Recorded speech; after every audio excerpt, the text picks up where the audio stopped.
Hi అండి. ఈరోజు మా ఇంట్లో వచ్చేసి సండే స్పెషల్ ఏంటంటే అండి, చికెన్ కర్రీ ఒకటి, ఒకటేమో గోంగూర పచ్చిరొయ్యల కర్రీ ఒకటి వండారండి మా మమ్మీ.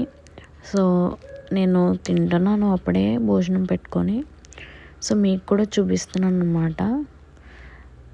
సో ఎలా తింటున్నాను ఏంటని చెప్పేసి పచ్చడే చూపిద్దామని చెప్పేసి ఫ్రెండ్కి చూపిస్తున్నాను మీకు, కానీ అవ్వట్లేదు. నాకు హెల్త్ బాగోలేదండి. సో అందుకని చెప్పేసి నేను నా ఫేస్ ఇగ్నోర్ చేసండి, మీరేం పట్టించుకోకండి నా ఫేస్ని. సో నాకు నీరసంగా ఉంది కాబట్టి.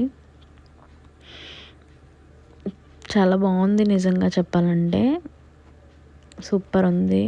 సో అసలు నా నోటికి అసలు బాగోలేదండి, ఎందుకంటే నాకు ఫీవర్ ఉంది 5 days నుంచి. సో అలాగే ఉన్నాను నేను. అయినా నాకు తినాలనిపించేసింది 2 కర్రీస్ చూసేటప్పటికి.